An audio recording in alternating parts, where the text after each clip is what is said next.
Edwin, Mikail और तब हमारी एलिस वहाँ पे इकट्ठे बैठे हुए थे। तो मिकाइल कहता है अब तुम्हें पता है ना इवान जिंदा है, तो हमें क्या करना चाहिए, क्या तुम जानते हो वो कहाँ पर है? तो एडविन कहता है हाँ बिल्कुल, जब एलिस सो रही थी और उसकी एबिलिटी एक्टिवेट हुई थी तो मुझे लगता है ये गुड चांस था, क्योंकि उसने जो देखा वो बिल्कुल सच था। तो हमारी एलिस कहती है क्या मतलब सच में? मैंने सच में इवान को देखा था। वो कहता है हाँ बिल्कुल, जब तुमने उसको देखा था तो वो कैसा था?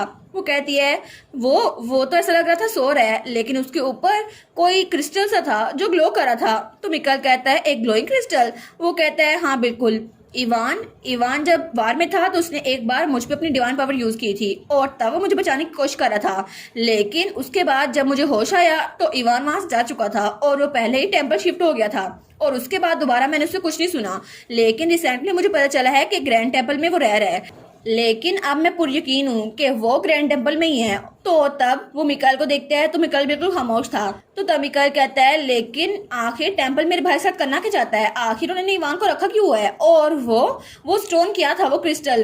तो तब एडम कहता है वो क्रिस्टल जरूर एलिमेंटल स्टोन होगा और मुझे लगता है कि टेम्पल इवान की डिवाइन पावर का यूज कर रहा है उस एलिमेंटल स्टोन को रिवाइव करने के लिए। तो एलिस कहती है क्या तो हम इवान को कैसे बचा सकते हैं?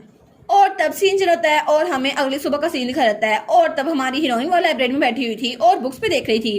तब उसे पता चलता है पास्ट में टेम्पल तो सिर्फ गॉडेस को सर्व करने के लिए बनाया गया था, लेकिन प्रीस्ट का फेथ वो ग्रीड में बदलता गया और उन्होंने लोगों से पैसे देना शुरू कर दिए, इसलिए गॉडेस ने उनको पनिश किया। और तब से लेकर अब तक 300 साल हो गए हैं, लेकिन कभी भी किसी के पास डिवाइन पावर नहीं थी और तब बहुत सारे लोग का कत्ल भी हुआ था। लेकिन इस दौरान एलिमेंटल स्टोन जिसके अंदर गॉडेस की पावर थी उसकी लाइट भी खत्म होना शुरू हो गई और उसके बाद लोग को लगा कि टेम्पल अब किसी काम का नहीं रहा। लेकिन बाद में मुझे लगता है उन्होंने इवान को वहीं पर रखा है, क्योंकि इवान के पास वो डिवाइन पावर थी जिसकी वजह से वो एलिमेंटल स्टोन वो दोबारा से रिवाइव हो सकता था, लेकिन शायद इसीलिए उन्होंने इवान को वहां पे रखा हुआ है। लेकिन अगर ऐसा है तो मैं कभी भी उनको माफ नहीं करूंगी, क्योंकि इवान 10 सालों से वहां पर कैद है। तभी वहां पर उसकी मेड आती है, वो कहती है लेडी एलिस क्या आपको मेरी कोई हेल्प चाहिए? तो वो कहती है आना क्या तुम मेरी हेल्प कर सकती हो एम्पीरियल फैमिली की स्पेशल एबिलिटीज पे कुछ बुक्स ढूंढने में, और मैं उनको अपने कमरे में पढ़ूंगी। वो कहती है जी माय लेडी। और उसके बाद वो लोग हालवे से गुजर रहे थे और आना ने उसकी बुक्स पकड़ी हुई थी और उसके पीछे चेस्टर भी था।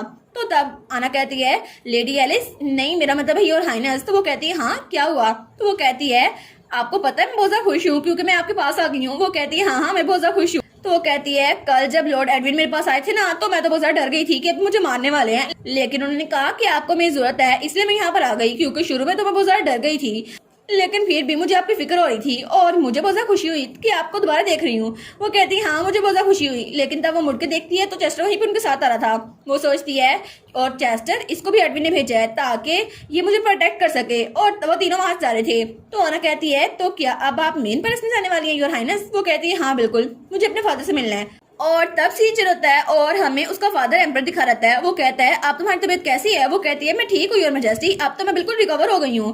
तो वो कहता है मैंने सुना था कि उस दिन तुम्हारी किसी ने हेल्प नहीं की और तुम तो बेहोश भी हो गई, लेकिन मुझे पता नहीं था कि हमारे पैलेस में ऐसे लोग रहते हैं, लेकिन मुझे लगता है कि सारी मेरी गलती है एलिजाबेथ कि तुम्हारी हेल्प नहीं कर पाया। वो कहती है नहीं कोई बात नहीं योर मैजेस्टी और आपकी फिक्र के लिए थैंक यू। वो कहती है असल में मैं आपसे एक रिक्वेस्ट करना चाहती थी। वो कहता है हाँ ऑफ कोर्स करो।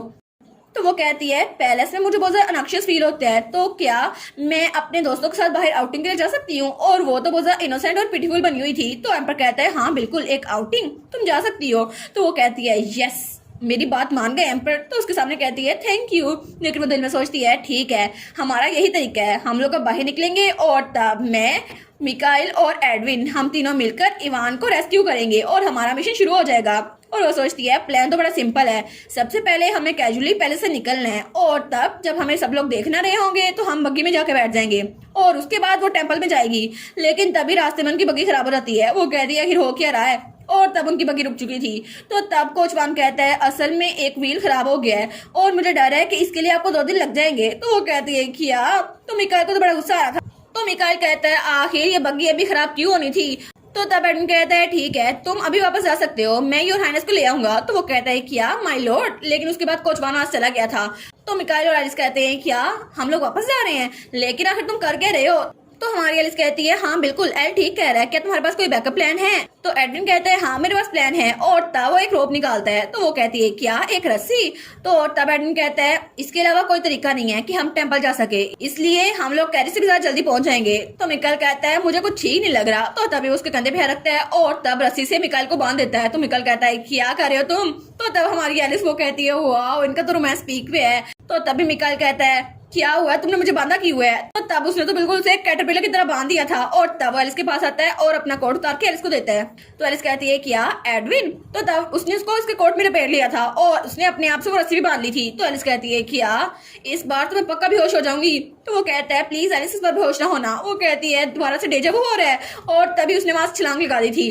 तो तब एलिस और मिकाइल कहते हैं क्या, और तब उसने तो एलिस को प्रिंस ट्रीटमेंट से उठाया हुआ था, लेकिन पीछे मिकाइल वो तो हवा में झूल रहा था।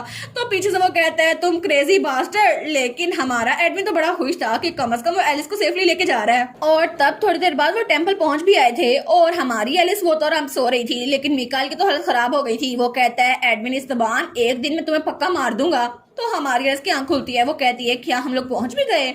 और वो तो बड़ी क्यूट लग रही थी। तो वो कहती है मुझे माफ करना एडविन, मैं तो बहुत ज्यादा कंफर्टेबल हो गई थी इसलिए आराम सो गई। वो कहता है मैं बहुत ज्यादा खुश हूँ कि तुम कंफर्टेबल थी। लेकिन पीछे से मिकाइल ने तो एडविन के बाल पकड़ लिए थे। तो वो कहता है उसे कंफर्टेबली लेके आ सकते थे, मुझे लेके आ सकते थे। और तब वो लोग टेम्पल के अंदर आते हैं, लेकिन टेम्पल वो बंद था।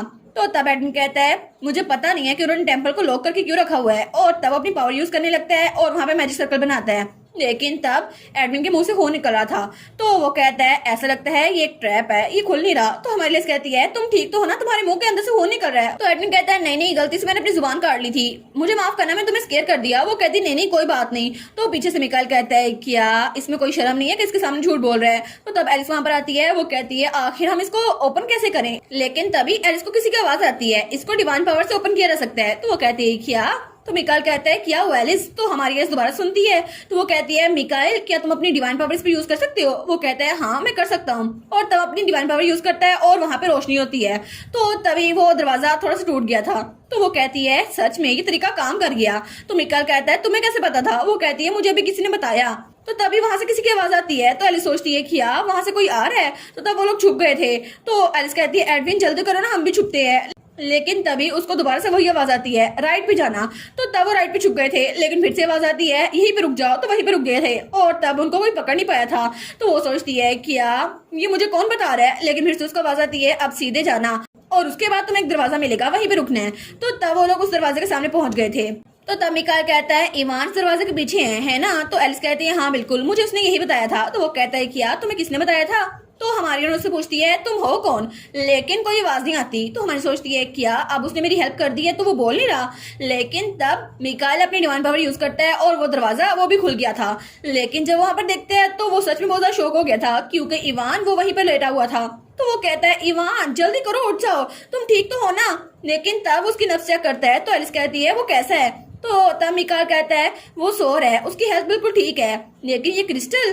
तो तब वो कहता है ऐसा लगता है ये क्रिस्टल उसकी डिवाइन पावर को ऑब्जर्व कर रहा है, इसी वजह से वैसे सो रहा है। तो तब पीछे से एडविन आता है, कहता है अपनी डिवाइन पावर इस क्रिस्टल के अंदर इंजेक्ट करो और जितना हो सके उतना इंजेक्ट करो। वो कहते हैं हाँ ठीक है, और तब वो अपनी सारी पावर उसके अंदर डालता है। तो एडविन एलिस को पीछे कर लेता है और तभी उस क्रिस्टल के अंदर से एक बर्ड निकलता है और तब वहां पे रोशनी रोशनी हो गई थी। तब वो बर्ड कहता है मुझे कभी लगा नहीं था कि मुझे इतनी सारी डिवाइन पावर मिल जाएगी, थैंक यू सो मच। और तब वो हमारी एलिस के पास आता है। वो कहता है thank you so much Alice मुझे यहाँ पे बचाने आने के लिए। तो हमारी एलिस कहती है क्या?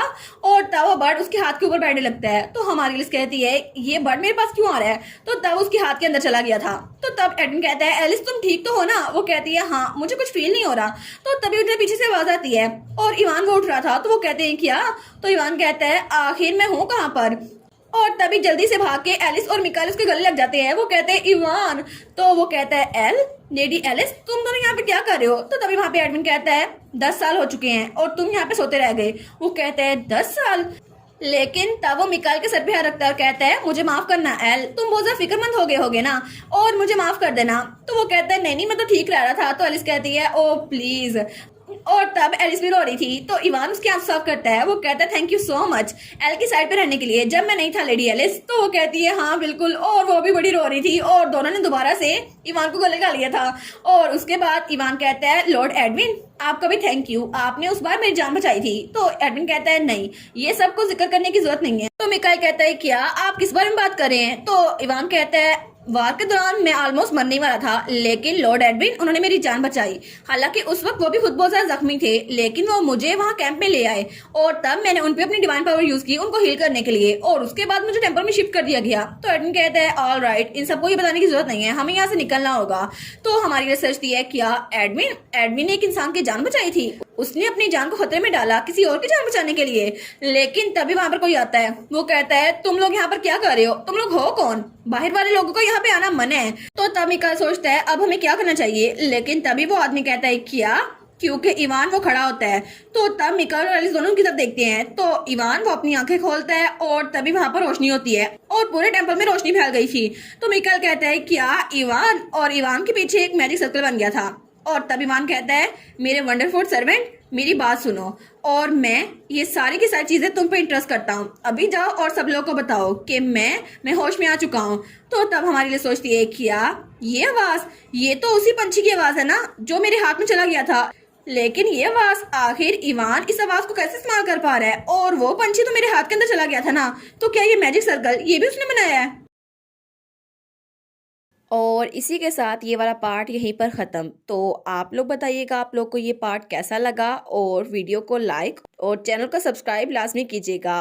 बाकी वीडियोस का लिंक भी स्क्रीन पर नज़र आ रहा होगा, तो काइंडली उनको भी चेकआउट कर लें। और thank you so much for watching my videos.